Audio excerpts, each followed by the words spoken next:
السلام عليكم ورحمة الله وبركاته. بسم الله والحمد لله والصلاة والسلام على رسول الله وعلى آله وصحبه أجمعين. All praise is due to Allah, whom we seek His help, we seek His forgiveness, and mercy, blessing be upon Prophet Muhammad sallallahu alayhi wa sallam. Alhamdulillah, it's an honor to have Sheikh Abdur-Raheem McCarthy with us today, alhamdulillah. And I think we already sent a brief introduction and bio of Sheikh in the group. So before we start with the Sheikh, inshallah, we will just take a quick introduction, inshallah, from Brother Yusuf and going onwards till Dr. Mundir. And after that, inshallah, the Sheikh will start his talk, inshallah. Bismillah, alhamdulillah, wa salatu wa salam ala rasulillah. Today, inshallah, a quick remind ourselves, inshallah, of a small surah in the Quran, but a surah that's full of meaning that we need to reflect on. A surah that Imam Shafi'i rahimahullah said, لَوْ مَا أَنزَلَ اللَّهُ عَلَى خَلْقِهِ حُجَّةً إِلَّا هَذِهِ سُورَةٌ لَكَفَتْهُمْ. If Allah did not send down any proof or evidence upon His creation except for the surah, it would have been sufficient, because of the deep meanings which are in these small 3 verses only. It's one of the first 2 verses. I always tell my students that if you don't know the Arabic language, no matter how much you translate these verses, you cannot understand them properly. This is because of the strength of the Arabic language. When Allah subhanahu wa ta'ala says, Al-Asr, and He's swearing by the time of Al-Asr. And Allah subhanahu wa ta'ala, as the Creator, has the right to swear by any of His creation if He chooses. But we as the creation only have the right to swear by Allah subhanahu wa ta'ala Himself. It's haram for a Muslim to swear by anything else or anybody else other than Allah subhanahu wa ta'ala. He swears by the time. And whenever you hear Allah subhanahu wa ta'ala swear by the time in the small surahs, you have examples in Juzu Amma, wal Fajr, wal Asr, wal Shams. All of these examples, it shows the importance about what's going to come. It's like an introduction. The fact that Allah subhanahu wa ta'ala swore by something from His creation, it's telling the reader who's about to listen to the ayat that are coming that it's very, very important. Then Allah subhanahu wa ta'ala says, إِنَّ الْإِنسَانَ لَفِي خُسْرٍ. That verily the human is in loss. And when you look at the Arabic language, you have inna, which comes for ta'keed, which is to put emphasis on something. And also the lam, the letter lam, which is in lafi, also comes to put emphasis as well. So there's a double emphasis in the Arabic grammar in the verse. And then when Allah subhanahu wa ta'ala says khusrin, fi khusrin, yani in loss, also, this is what they say in Arabic grammar, the nakira. That is by itself. And it also shows the umum, the general, that all type of loss. There's no way out. Everything is in loss. There's no exception to the rule. And this is in the general when you reach this ayah, fi khusrin. It didn't say fil khasara for this, fi khusrin. Everything is in loss. But then Allah subhanahu wa ta'ala in the 3rd verse gave an exception to that. Meaning that what's in the next verse is an exception to what was mentioned. Everything else is in loss. And subhanAllah, if we look at the affairs of the dunya, if somebody were to tell you that there was a danger around the corner, or if you're about to go and they say, don't go that way, there's something dangerous happening, there's a fire, there's this, you're going to pay attention to it. If somebody tells you, for example, you're a businessman, you're working in the market, and they say there's a big problem, there's going to be a collapse, you're going to lose a lot of money. If you say, I did it and I lost a lot of money, you're going to pay attention. But here's Allah subhanahu wa ta'ala, your Creator, telling you about paying attention for your akhirah, for your hereafter. To pay attention. Because if you don't follow into the categories that are going to come, the exception to the rule, that means you're in complete loss. Then Allah subhanahu wa ta'ala said, illa, except. This is the exception. Illa alladhina amanu. Except for those who believe. وَعَمِلُوا الصَّالِحَاتِ, and do good deeds. وَتَوَاصَوْا بِالْحَقِّ, that they advise to the haqq, to the truth. And وَتَوَاصَوْا بِالصَّبْرِ, they advise for patience. And when you read through the Quran, as the scholars of Islam mentioned, you can see this yourself when you read through the Quran, Allah subhanahu wa ta'ala never mentions and never praises those who believe and says what He's going to give them in reward in the hereafter, or mentions their high status, except for He mentions subhanahu wa ta'ala وَعَمِلُوا الصَّالِحَاتِ, and they do good deeds. Not just believe. الَّذِينَ آمَنُوا, those who believe, وَعَمِلُوا الصَّالِحَاتِ, and do good deeds. They're always together in the Quran. And reflect on that when you read. If you read in the English language, if you can't read Arabic yet, When you see وَالَّذِينَ, those who believe and do good deeds, Allah will give them this in the hereafter. Allah will give, they have this status. الَّذِينَ آمَنُوا وَعَمِلُوا الصَّالِحَاتِ. They believe and they do good deeds. All through the Quran. The two are intertwined together. And you don't benefit from your iman if you don't have amal, if you don't have actions. If you say, in my heart, it is. Okay, if it's in your heart, it's going to show in your actions. Say, I'm a good Muslim inside. If you're a good Muslim inside, you're going to be a good Muslim outside. It has to be there. It has to show in your actions. And that's why you see, even when it comes to the affairs of the dunya, if you were to be into sports, alhamdulillah, I got a lot of Americans here today, so we can talk about American football and basketball. Is good, huh? I try to talk about soccer all the time, you know, with the other people. Alhamdulillah. So if you're a sports fan, anybody who likes, you'll see that the person, he wears his team's colors, the logo, you know, might have a sticker on his car, if he's really into it. He shows, because what's inside, that he's because my family's really from Boston, from my father's side, so the Celtics, we grew up as Celtics fans, huh? If you're a Celtics fan, you're going to see it. You're a Celtics, huh? Or a Pistons fan, huh? From Detroit. It's going to be on his clothes, huh? So they took your team from Seattle. I'm sorry, they're in Oklahoma now. Yeah. So if that were to happen, and you're going to see it in actions, you know what I'm saying? That's the point. If somebody, if they love something, you're going to see it in actions. So if somebody is a good Muslim inside, and he's a true believer, you're going to see it in his actions. You're going to see, subhanAllah, even the nur, the light in his face, the radiance in his face. And subhanAllah, you always look at this with the Muslim and the non-Muslim. They can be light in color and complexion, but this one has the radiance of Iman, and this one has no radiance of Iman, subhanAllah. And you can find somebody else who's dark in complexion, but you'll see the radiance of Iman, the nur, the light in his face, and you'll see somebody who's light in complexion, but there's no light in his face at all, subhanAllah. It's from the light of Iman. And you guys, you know what I'm talking about. You can see, alhamdulillah, always in the face of the Muslim, alhamdulillah. Because of the Iman, and then the good deeds. And obviously the more good deeds, what's going to happen to the Iman? It's going to become stronger. The more bad deeds, what's going to happen? The Iman's going to become weaker. And the more you do good, the more you increase in your Iman. But no doubt, we know as Muslims that from our belief that our Iman, it increases and decreases. Nobody has a super Iman. You get Iman rushes where you get super high Iman rushes where you, mashallah, you have very strong Iman. But then it goes down. So what do we do when it goes down? We have to strive to go back up. And that's why when it comes to, as I explained to the brothers last night in the lecture, when it comes to doing good deeds, we have to have a certain pattern, a certain schedule, certain actions that we do every day. Because the Prophet ﷺ taught us, أَحَبَّ الْأَعْمَالِ إِلَى اللَّهِ أَدْوَمُهَا وَإِنْ قَلَّ, that the most beloved actions by Allah are the consistent ones, even if they're small. So that's why, as Muslims, we have to have a certain basic iman, for our iman actions and deeds that we do all the time.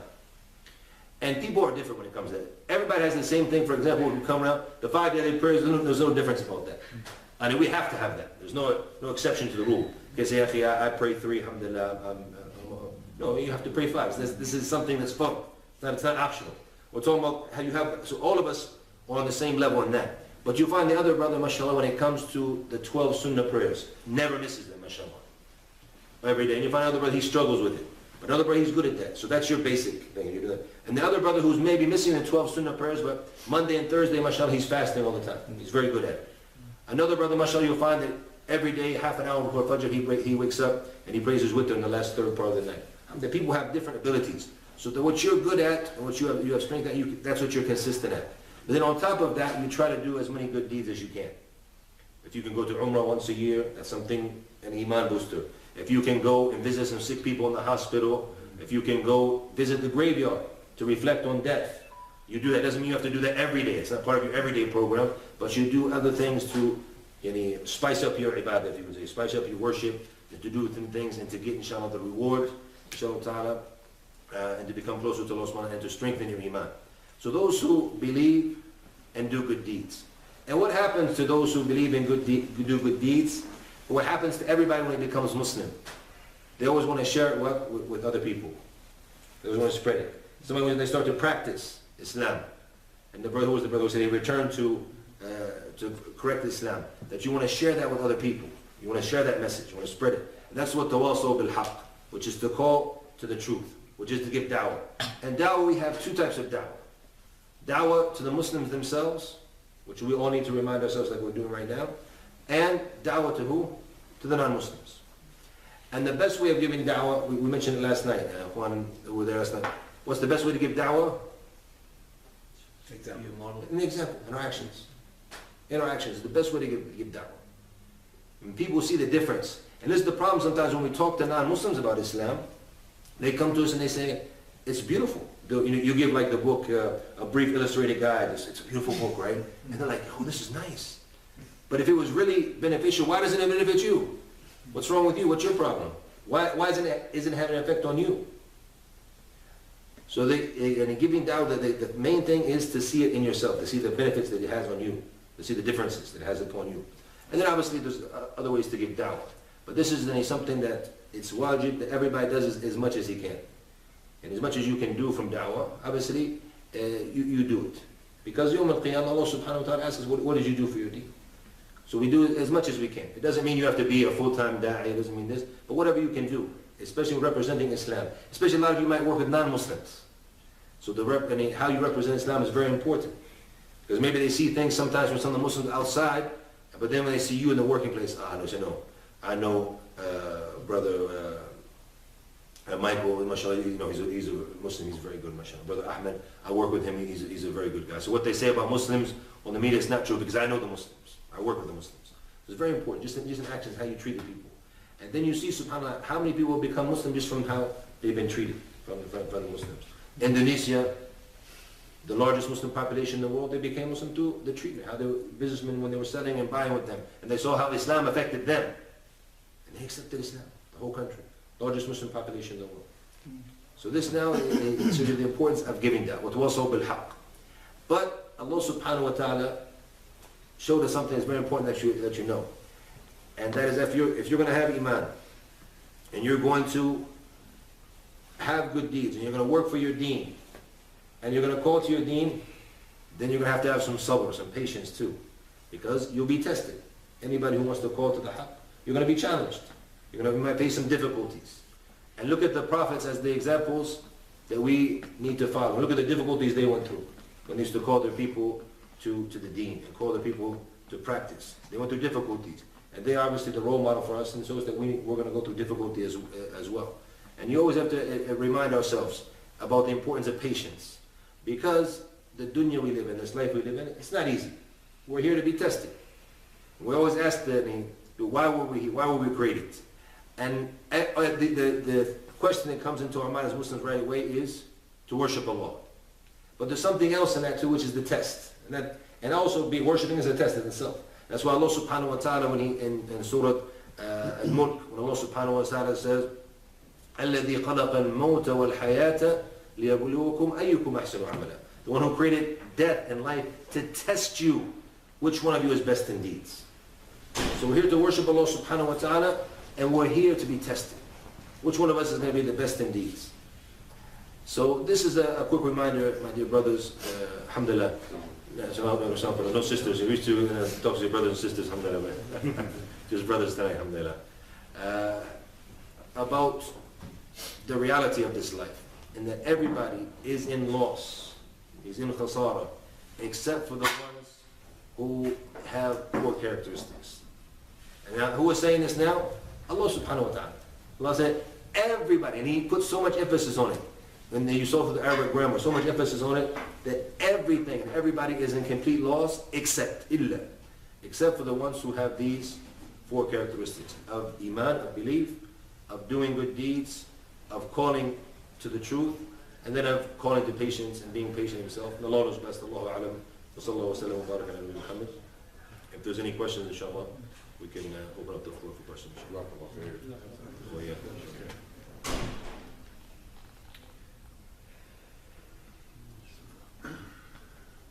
Get to a path, like you said, Sheikh, going to like Medina University, you said there has to be an acceptance thing. I mean, what's a normal age? I mean, well, what they've done is, I personally don't really agree with this because there are a lot of exceptions to the rules sometimes. I remember one time I had met a brother, he was from Uganda, I believe, and he, at 5 years old, was taken to the Vatican. And he studied his elementary school, middle school, high school, bachelor's, master's, PhD, all in the Vatican, and then he became Muslim after that.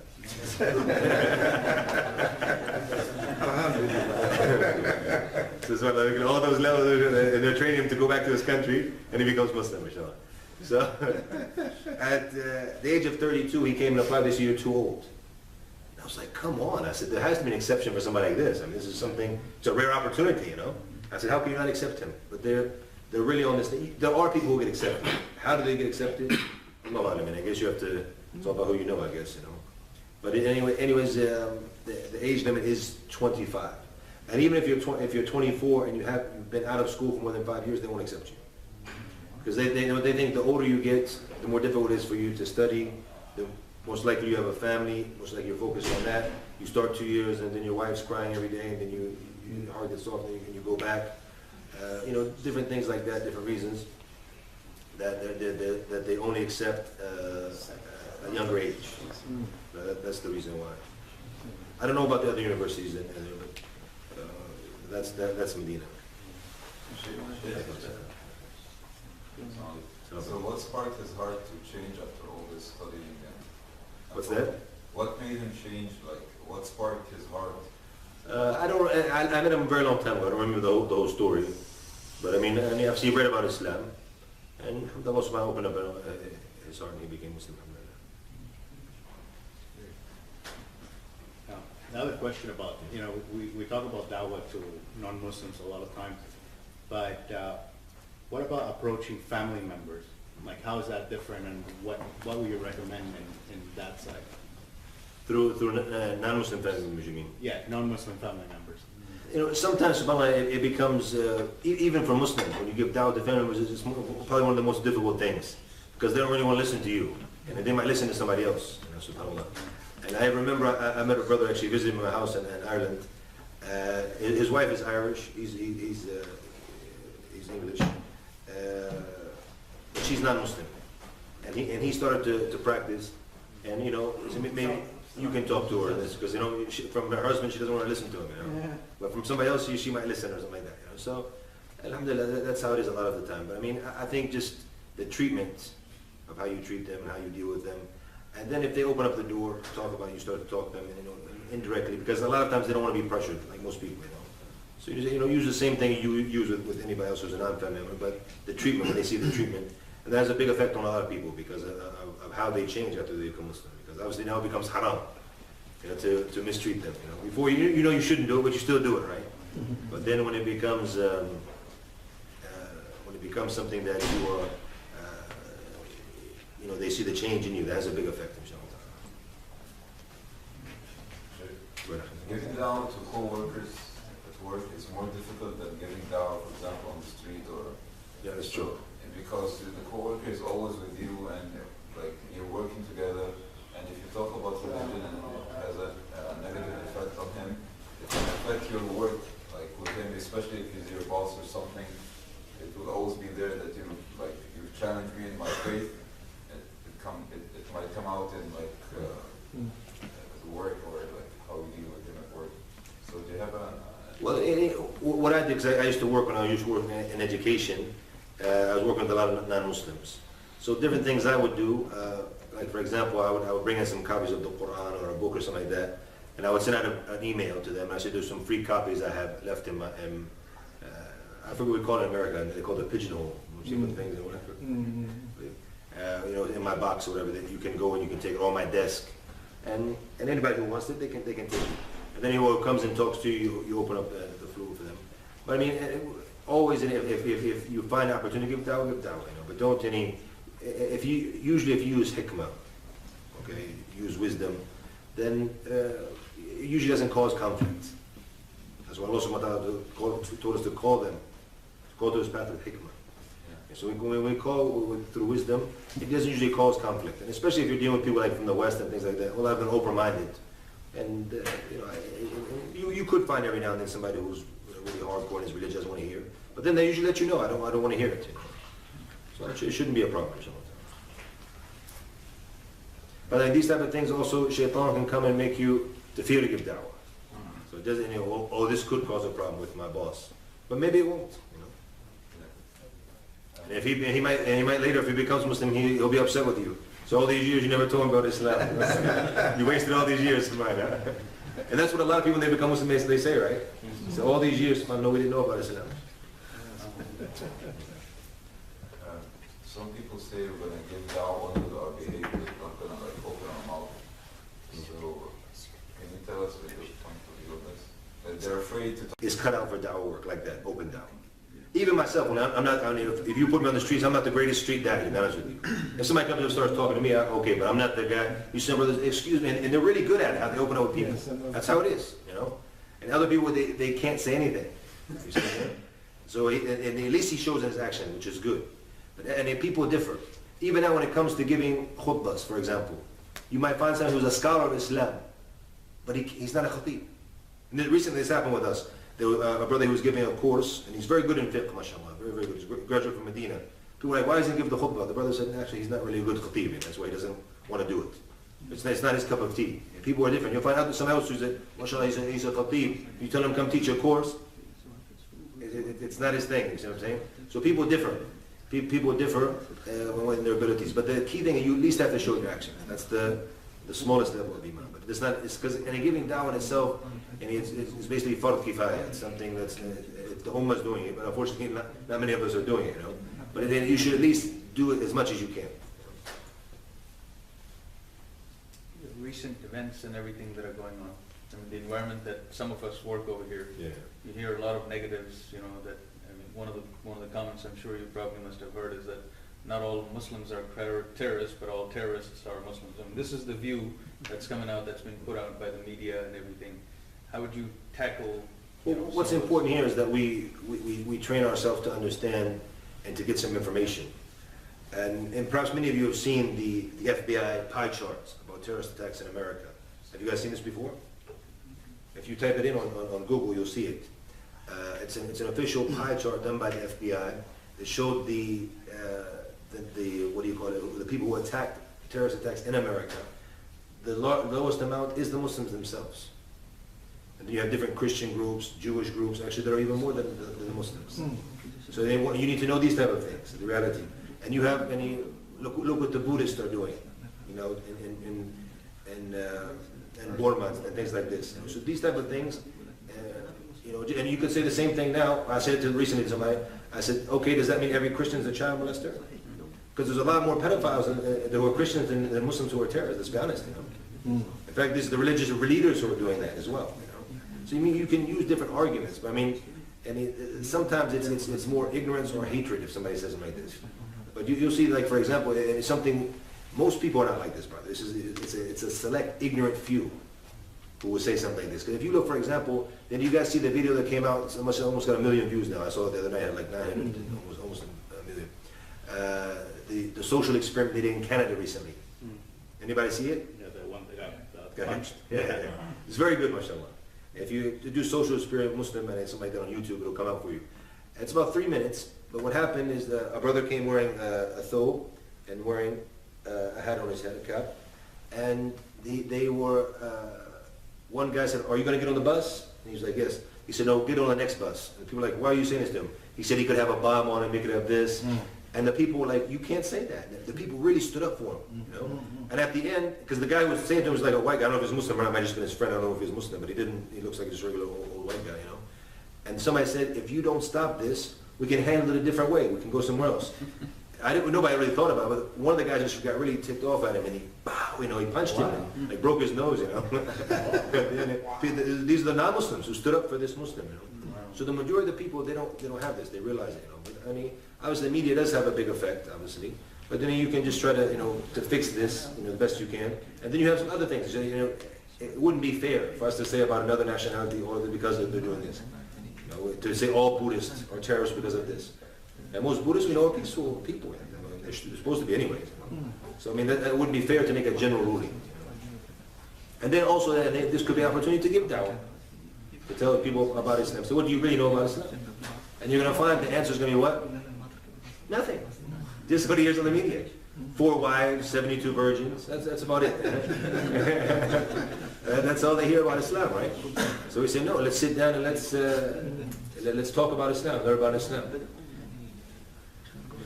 Speaking of the 72 virgins, actually, it reminded me of a very funny situation I had just a couple of days ago, actually.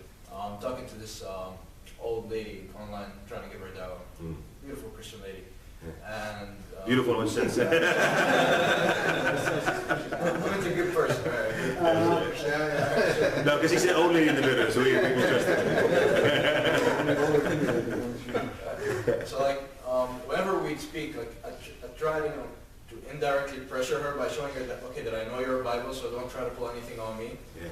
And so I think she eventually got the hint, so she was trying to, to insult me somehow, or trying to, just push me away somehow. Yeah. So she was like, okay, I'm sorry, you say your religion is free of terrorism and whatnot, and it's peaceful. Okay, excuse me, remind me again, what religion does it say that if they kill people and get themselves killed, they get 21 virgins? So I'm like, okay, first of all, it's 72 virgins, and Even worse, she said.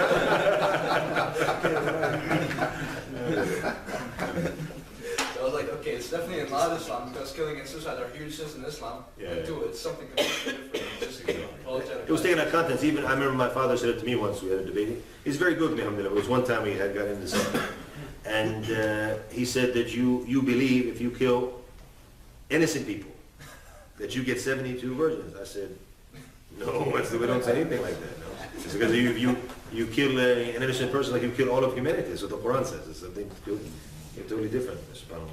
So people don't really know. So it could actually, and it sometimes be an opportunity. But a lot of times we have to realize that it's from ignorance. And a lot of you who have become Muslim, and you know maybe what you thought before, and what you know now, it's completely different. What I think. In reference to giving dawah and using dawah materials, I was talking with the brothers. I recently left Kuwait about 6 months ago, and I just came back here for a visit. And I was looking on the weekends. We're giving dawah in the Sultan centers here, mostly to non-Muslims. And when I got back to the States, I said, it's a good idea. When I was in the masjids, there's not a lot of, I didn't see a lot of dawah, a lot of good literature. I mean, people who converted or reverted to Islam years ago. There's still, you learn every day. And, if you start with the basics, you never could go wrong. So I got in touch with some of the brothers and was asking, what do we use for good, where we were getting the dawah materials from, because Islamic Centers here was donated, it's free and everything. But the brothers in the States at the masjid, they were real particular on what dawah materials we brought in, where they seemed to be like, okay, if it came from this madhab, or we have to be real careful with what we're using. The Nia is there to pass to the spread of Islam. Today, outside the masjid, we were talking about, the brother was out there with the books, and we got to talking about what would you recommend as a good version, not version, but a good translation of the Quran to use as a dawah. I always recommend or give away the noble Quran by Abdur-Raheem with the and some brothers were saying no, or some people don't want if it has Arabic text. Non-Muslims are like, no, we don't want that. It's a very important question the brother is asking about which material you give. And this is something now, even when I was in Ireland, a brother, he contacted me, he said he wants to send all these tons of books to us from Saudi Arabia. And I told him, may Allah bless you and bless your books and your money, but we don't want them. I told him. I said, because most of the books you're going to send are not useful to us. We're going to put them in the storage, and then they're going to go to waste. The most beneficial book they're going to send to us is a brief illustrated guide of Islam. That's a brilliant book, and it's been reviewed very thoroughly. It's a very good book, very good English. A lot of these books have bad English. As a native speaker, and you read some bad English, you get some grammar mistakes, and sometimes the translations of certain things, and they're even worse, And sometimes people just don't understand the fiqh of dawah. When you tell somebody in some of these books that you're going to go to the hellfire, right away, that's not the good thing to tell somebody right away. If you're a Christian, you're going to the hellfire, And they take that offensive at that stage. That's not a good way to give dawah.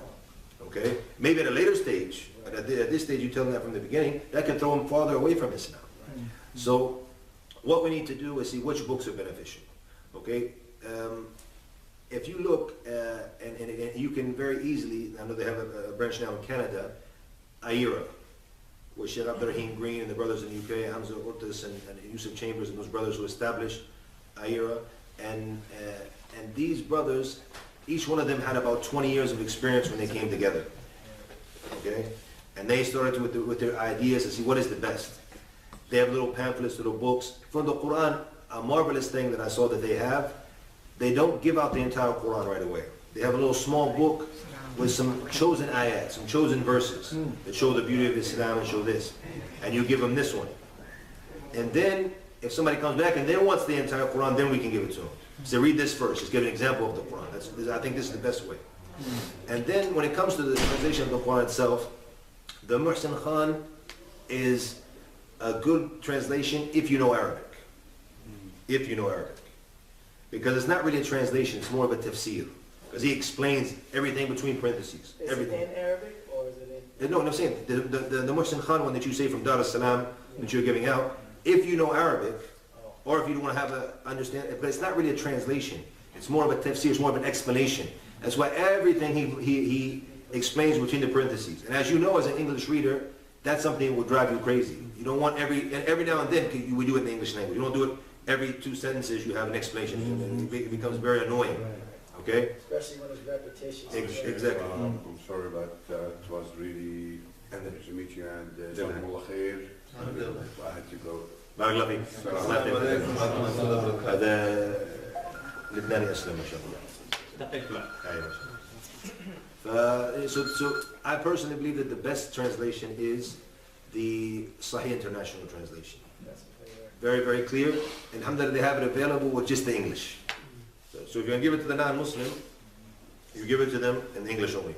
Because what happens, you know, as non-Muslims, what do you do sometimes with the books? Where do you read it, you know? And this, even a lot of people who became Muslims. Brother said, I was for several months, I was in my Quran every time I sat on the toilet. You know, that is what you do when you sit on the toilet, right? So he said every time. Another sister, and she said that every day, the most relaxing time for me as a new Muslim was when I would sit down in a bubble bath. I had a little tray with my Quran and my glass of wine. The best time for me. You know? Yeah. So she didn't know. She didn't know it.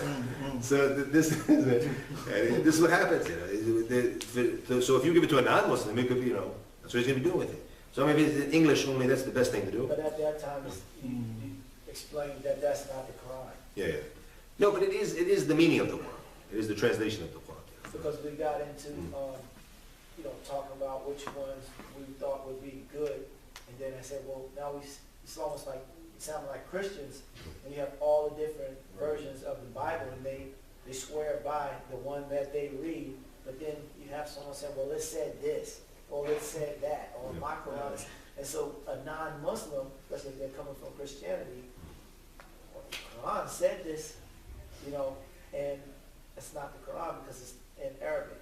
And I was just saying to the brothers, I wouldn't shy away from it having Arabic because to let them know the difference, you know, the main thing. Yeah, that's a good point, but you could actually show them maybe that this is what the original text looks like, but this is what, but it's saying, and it's not a different version like wherever you would read it. We're encouraged to learn and read it and understand Arabic, so that it doesn't, we don't have this discussion where you're saying it said this and I said it didn't say this. That's right.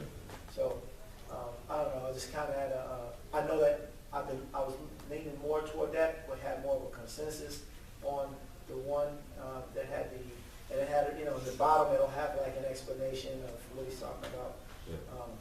Because like the Holy Quran, they're like written in Old English. And like the use of language like that, that's really, that really will throw you off. I mean, I think the guys who are a little bit younger than us probably don't, we have an idea what it's saying, you know, but it's annoying to us, but like the younger generation, they're very like, what language is this, you know? Nay, thou, and, you know, like, Shakespearean. yeah, nobody does that anymore. What was the other miniature version you said, just to give them like a taste of Quran? What's it called?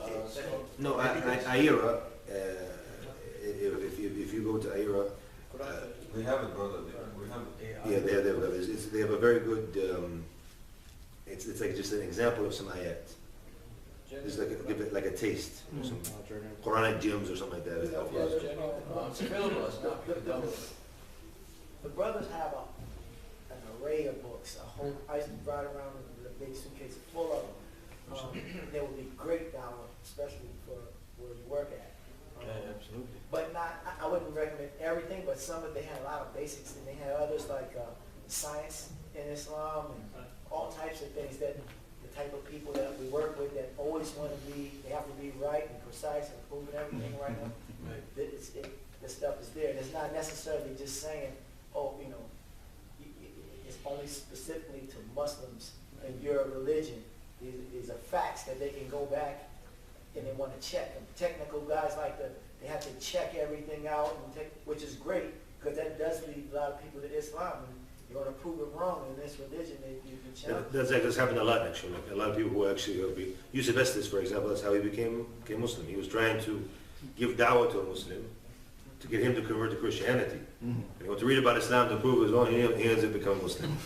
I also know a sister in Sudan. Her husband is Sudanese, and she's from Alabama. And she's really like she's like a hardcore Christian. They were talking about not really dating, getting married, and doing it proper. She was they were really old school, and not doing anything until they got married type thing. So, but he said, she said, I want you to become a Christian first. And he was like, no, you become Muslim.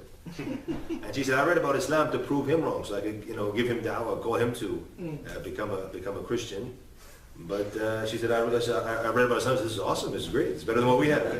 She became Muslim. هذه أخت أمريكية يعني كان واحد سوداني كان في يعتبر زي البدو عندنا في ولاية ألاباما كانت متمسكة جدا ما تريد أن تزني ولا شيء حتى يعني هم يتزوجوا لأن قالت لازم أنت تدخل في النصرانية فيقول لا أنت لازم تدخل في الإسلام أنت فيقول أنا أقرأ الإسلام حتى أجل حجج حتى يعني هو يقتنع ويدخل في النصرانية فقرأت الإسلام قال هذا جميل جدا أجمل ما عندنا فأسلمت فيها ما شاء الله.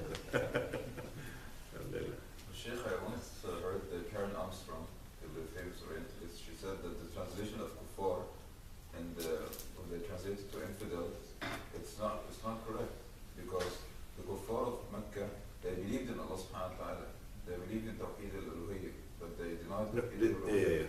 No, they believed in Rubiyyah. They denied they denied the Tawheed al-Uluhiyyah. So sometimes the translation of the words makes people freak out.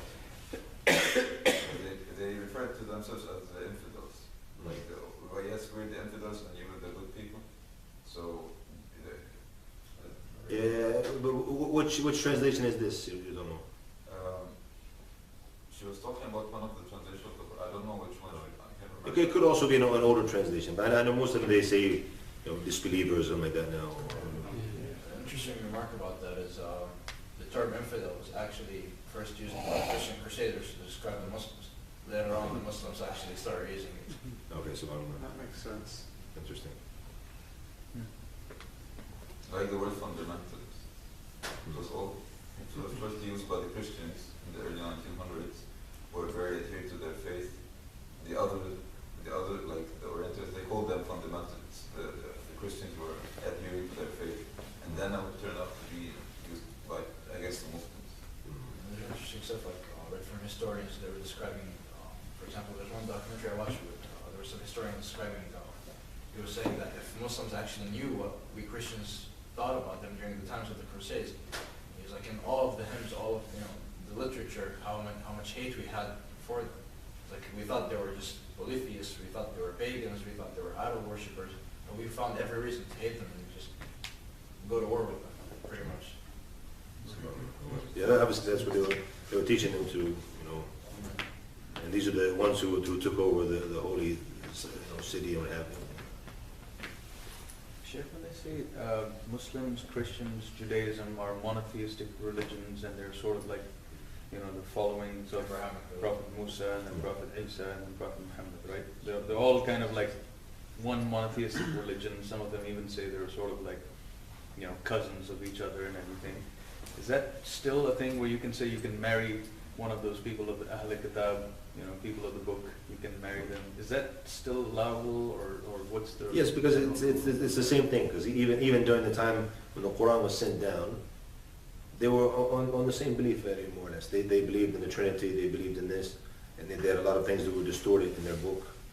You know, it could be more distorted now, no doubt, but it was still distorted at that time, and you were allowed to marry them. So the ruling stays the same, where you're allowed to marry from them, you're allowed to eat from their meat and all of those things. It doesn't change. Unless you know something, you know. Like for example, if somebody says they're Christian, but then you find out they're atheist. You know, but in reality, I don't really believe, you know, but I call myself Christian, but I don't really believe in God then. But she's not from Ahl Kitab, she's not from the people of the book. You know, or if somebody says, you know, I'm Christian, but then you find out. I heard about a fatwa being issued, I think in the States, about it being okay for Muslims to eat meat over there.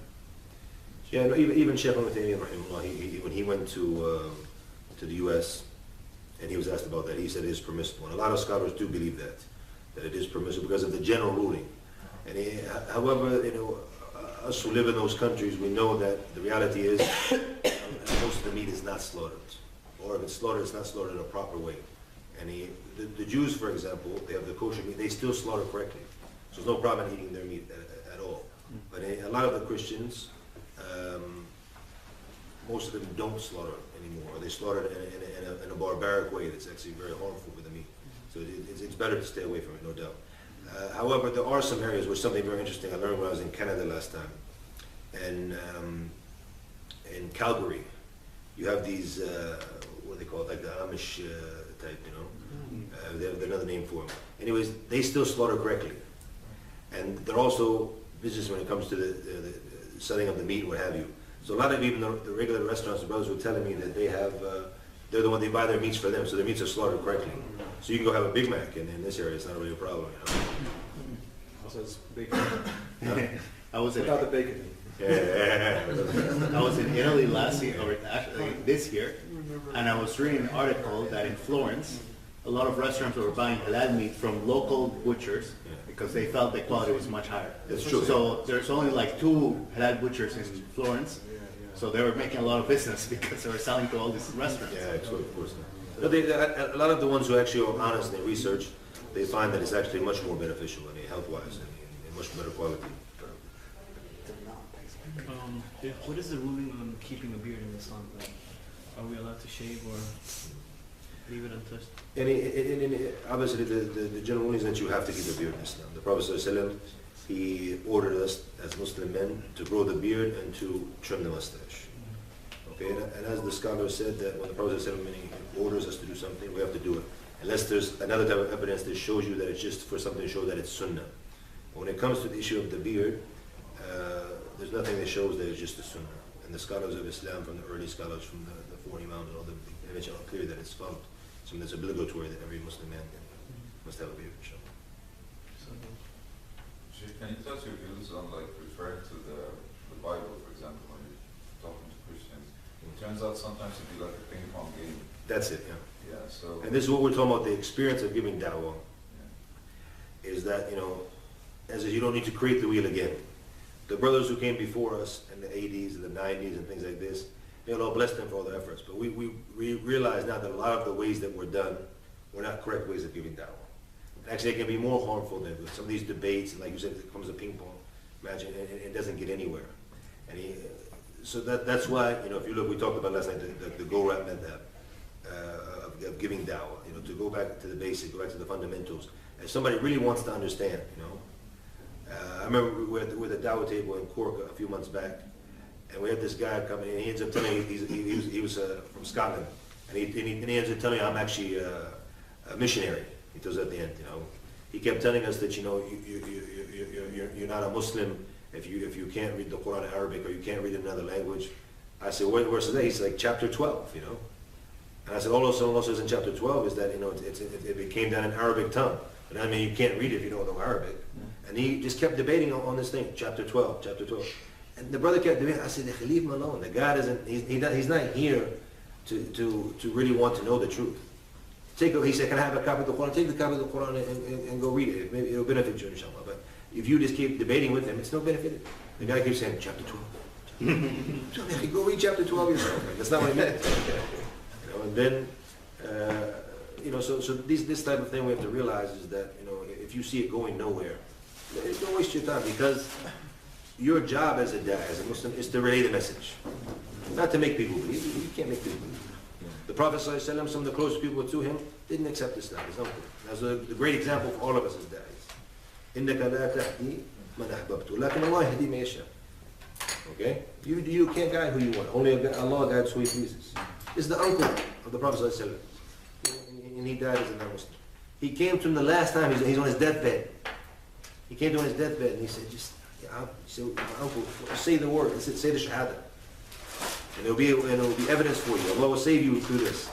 And he knows it. He has verses of poetry praising Islam, the message of Islam, praising the Prophet ﷺ and his message, defending the Prophet ﷺ. When they were boycotted, he went in there with the boycott with them for 2 years and suffered with him. He knew it was the haqq, he knew it was the truth, but he wouldn't accept it.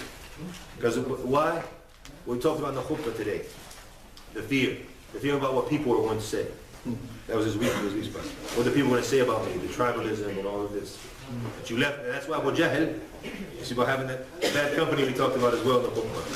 Abu Jahl, he said, "Atarghab an millat Abdur-Muttalib? You're going to leave the religion of Abdur-Muttalib, your forefathers? What are the people going to say about you? You're going to be a sellout, huh?" And that's what kept him on the kufr. The Prophet couldn't convince him to say the shahada. And so if somebody's not serious and in debating, it's not always good. If you can bring some ayat, some verses from the Bible to show somebody, say, look, this is what it says, and get them to thinking like, yeah, that's a good point. But if you don't want to use attack mode.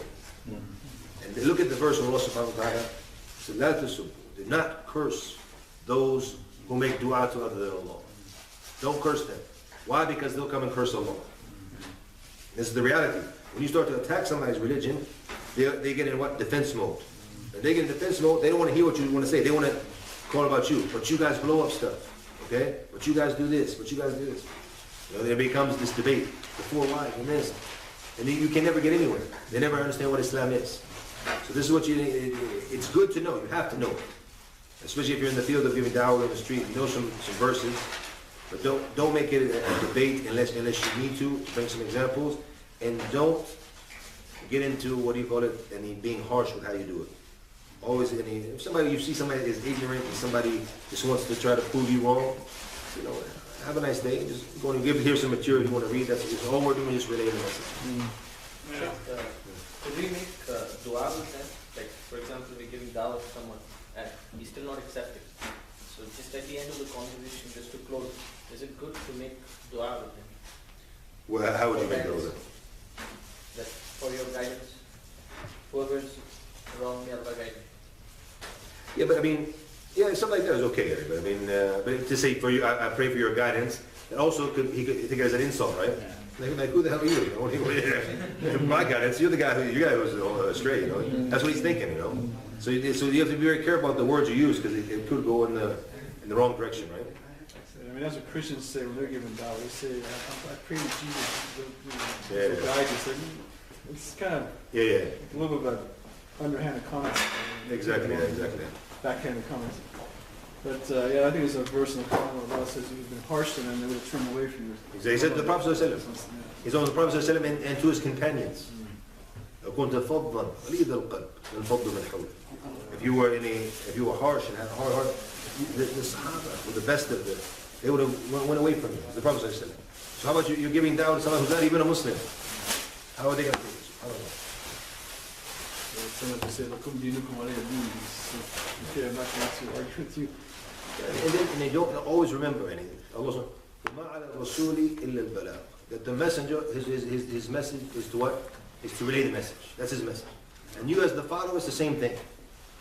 You can't guide everybody. You relay the message. If they don't want to take it. And subhanAllah, don't forget that also when you're giving dawah, you're planting seeds. Sometimes somebody becomes a Muslim several years after you talk to them. 20 years. Sometimes, yeah. Even like, for example, it wasn't that long for me, but I took the books, and I didn't read the books the brother gave me. I asked him about Islam, and then I asked him for books. He didn't give me books. And then he gave me these books, and I left him there for about two months, and then I ended up reading one of the books, and I took Islam, alhamdulillah. The brother in the back had a question. I know a lot of times, cultural differences, age differences, socioeconomic differences, a lot of times will can enhance the influence that you may have on someone. Exactly. Living in the United States, I noticed that, a lot of Muslims, brothers that, are the Nashdad or whatever, they may live in a neighborhood. They may live next door to you. They're not going to knock on your door and tell you anything about Islam. I don't know, it's out of fear, probably what they may think. Most of the neighbors already think we're probably terrorists or something like that. But it's not easy for immigrated Muslims to come, maybe the second and third generation, but their kids are not. And no doubt, for example, even when you look at our brother, may Allah bless him, Dr. Zakir Naik, very intelligent, very strong. But for example, if you're a native speaker and you want to, that would be, because when you hear somebody who's not speaking the language, what is this, man? We're not going to listen to it. And if you were to speak on one-on-one, maybe. But if you're going to go like give a CD, but if you go to give someone like Yusuf Estes and Saraj Wahad, somebody that was, Khalid Yassin, somebody who's from, okay, yeah, listen to that, that's from my people, And as Americans, if you gave somebody with a British accent or Australian accent, we might listen to it. we might not listen to it, to be honest with you, And I know brothers, even when it comes to certain speakers, some certain sheikhs, like, sorry, the Australian accent's too much for me, bro, I can't, I like the sheikh, but it's just how it is, So that is important in giving dawah, that you pay attention to these things, because certain people can have an effect on anybody, but other certain people, it could be status in society, it could be, so no doubt it does have an effect. That's why we need brothers who are from the same nationality, from the same thing. That doesn't mean you don't give dawah, even if you have broken English, You do what you can, But I mean, obviously that would have a good effect if possible. I noticed, brothers, I was in the Air Force years ago, and then I went part-time, I was in the Guard, I was in reserve. Yeah. But, once I became Muslim and took Shahada, it didn't matter, I went to the base a lot, I had my uniform on, I make it, if I didn't, whatever. And then some brother would ask me, even I had having the conversation amongst Americans that are here, it's like, I don't want to work for the government, or I don't want to work with the army, or I don't want to work, so, and they have a certain kind of feeling about about supporting American efforts, or U.S. efforts. So I tell the brother, okay, well, take your passport and turn it in and get another passport wherever you choose to live, and then see. Yeah, they wouldn't do that. They're not quick to do that. So one thing I say, because I'm on all sides of the, I've been in all sides of the fence, you don't have to renounce who you are. There's a place for you in Islam, your socioeconomic status, your race, your background, everything, you can make an impact there. What I notice is like a lot of brothers have a lot of knowledge, and they may be practicing Islam in their household, but they are not going to give dawah in the community that they live around. They're going to just stay isolated to themselves. So if brothers were saying to me, how could you wear that uniform and go support this, and I say to them, well, how could you move from a country when you're hearing Salat, you're hearing Adhan 5 times a day, and move over here? You didn't come over here to give dawah, you came over here because of the dunya. Exactly. So everyone has a place and a responsibility. If we're, Muslims, one thing that I used to work at CNN for 5 years before I came over here. And I worked there every day being a Muslim. I'm a black guy. I was young then, much younger. And you don't look too old, by the way, now. I'm getting up there. You seem like you feel it, though, from your saying. 5 years ago, man, it's a big difference, man. I'm a freshman in college. I'm an old guy. I'm getting up there. But these guys had been in the military before. These guys they worked in the media, so they know the propaganda that when something is true or not true. They were traveled, they've been around, but they chose to stay and remain, I'm a Republican, I'm a Christian. And if you don't fit in that circle of being a Republican or a Christian or this group or that group, then you're an outcast. It happens every day, when you go to work every day. Muslim militant guy or whatever, right? So where is our, like we're sitting here in a group that's wonderful, but we do have YouTubes and these different organizations, but when there's something going on Islamically, you always hear Christians say, debating in the news, and why aren't they standing up against this? This is wrong. Why are they slaughtering innocent people? Why are they doing this? Why are they doing that? Where's the Islamic community saying, okay, this is what we are going for? And I know we may have different opinions on it, but where's the sort of... Well, I think the Muslim communities in general, they do speak out in these situations. And sometimes I think we actually speak out too much in some situations. Because what's happened now is we always want to defend ourselves. We always want to apologize. And something, even though something's wrong, we make it, this is wrong. Okay?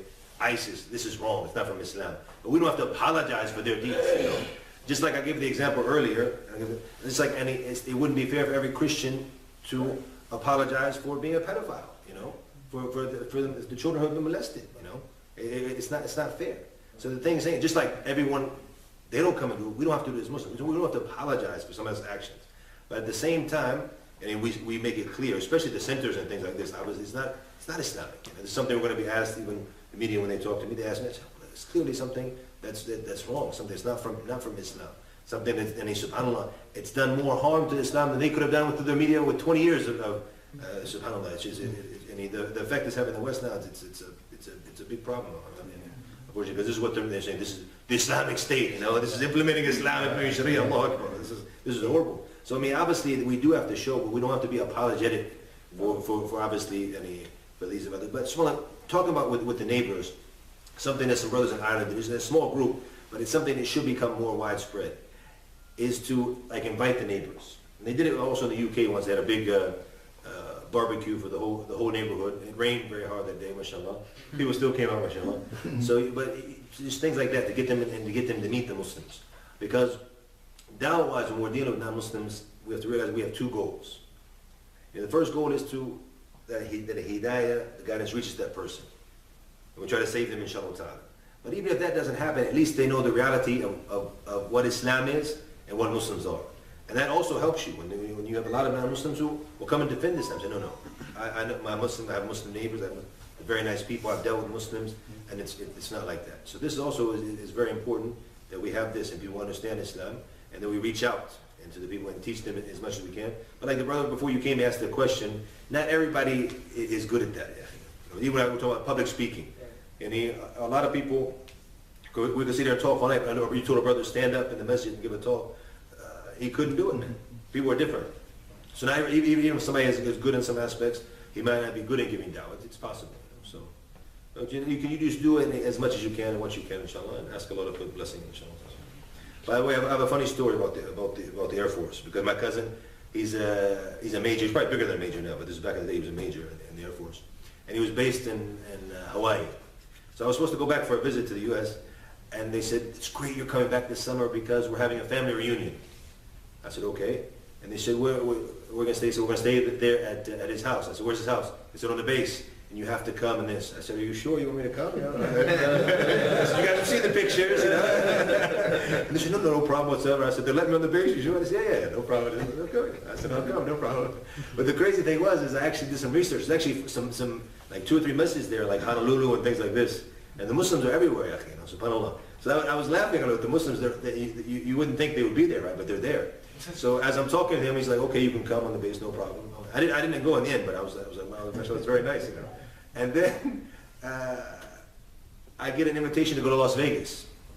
Well, the brother talked to me, he said that, you know, the brothers heard you're going to come back in summer. They want you to come to Las Vegas and give some talks. I said, "What can you do halal in Las Vegas?" He said they have a medical center. They have like a little musalla, you know, a little prayer area, but it's very, very active in dawah. A lot of Muslim doctors there, and a lot of people come from the Gulf and they go there. Actually, it's for different, I don't know if it's cancer or whatever, I forget what it was, they told me. But they said they would like you to come and give some talks. You know, I'll come, no problem, inshallah.